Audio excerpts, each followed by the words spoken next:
हो गया ना, हुआ ना।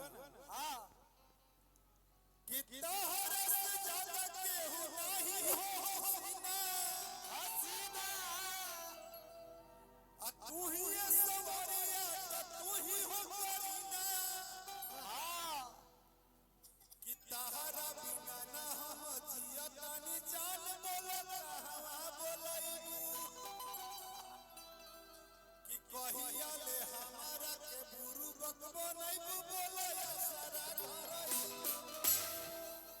एगो हमार गाना है भैया कौन कि आई है बोला मजावा कोई ना अरे तदेगा कि भुजिया भरावा के कोई नहीं व्यवस्था आज खाए है धोती नहीं न कुड़ुकिया धने अलग भूखिया धने कि मुस्की जब मारे लो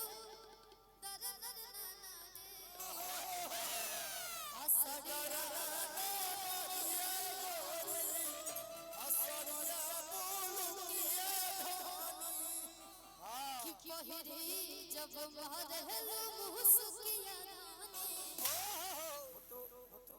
गीत का बात। हेलो हेलो भैया इसको मैं फिर बोल रहा हूँ, हेलो तुम जितना अच्छी गाती हो ना भैया इसको उठाइए इस पूरे भोजपुरी इंडस्ट्री में हेलो तुम्हारा हेलो कोई हाथ नहीं पकड़ेगा। हेलो बहुत अच्छी है। लेकिन लेकिन कि जब अल्लाह रे सुनरिया कि जब अल्लाह रे सुनरिया तो कैसे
सड़िया बात है। उस साड़िया पर आपका अपना होगा ना ये नजरिया पर है। मतलब वो तो हमारे बॉस कहते हैं, हमारे बड़े भैया। हाँ लेकिन अगर हम कलाकार हैं तो हम क्या क्या सोचेंगे हाँ जी कि अखियों में डाला नजरिया नजरिया अब तोहरे नजरिया से मर जाई।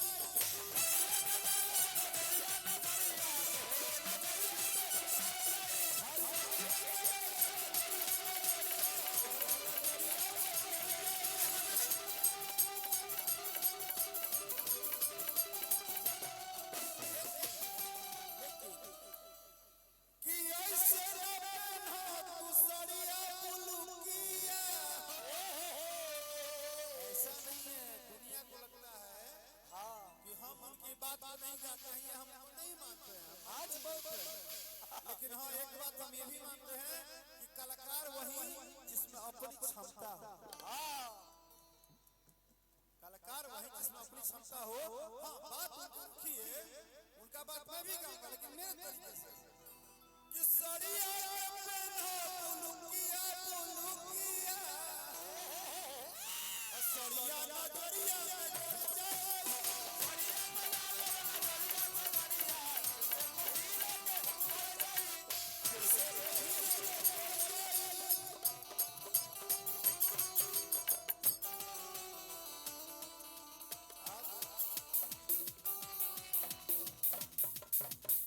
आज पहली बार हम इतना सबको ये लगता था कि हम पवन जी के गाने को ना इग्नोर करते हैं या नहीं गाते, लेकिन ऐसा नहीं है। हम हमेशा कहते हैं कि जो बड़ा हो गया तो हो गया। आप कितना मेहनत करते हो ये बताओ, आप में क्या बात है? हमारे वो गाना है ना भैया हाँ और भैया तो भैया है।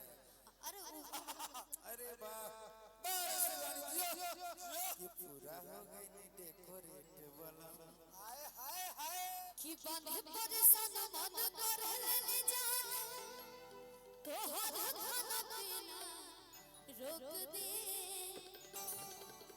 कि तोहरा जैसन मरद के माथा के दर्द के चूल्हे में झोंक दे चूल्हे में झोंक दी। हाँ इसका गाना है। आज सब दिन फंसने बड़ा रगड़ा से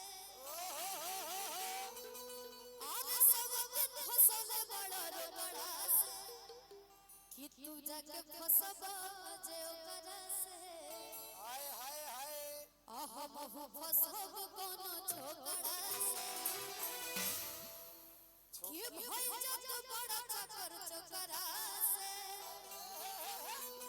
तू से लगवला बरो करा से कि तू जाके फंसबा जे ओकरा से आह महु फंसब कोनो छोकरा से तो डेली जपला जाए।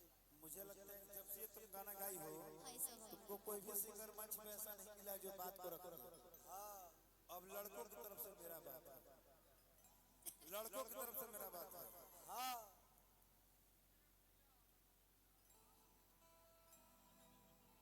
कि लाइकन के रखा मुझे गलती हो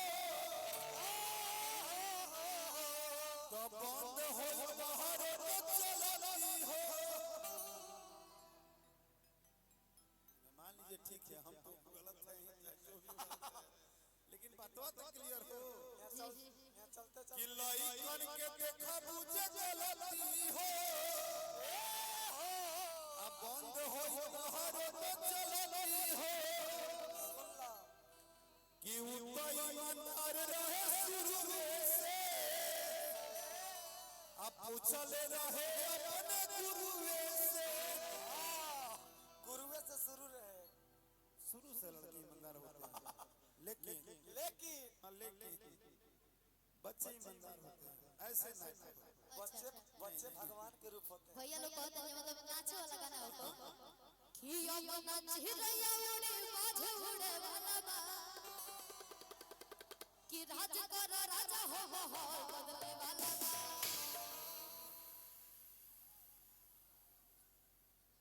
माहौल बदल जाए। हई जन इतना दूरिया बाने जाने भैया ये लोग सगरो कि नाचे खातिर बेताव होते हैं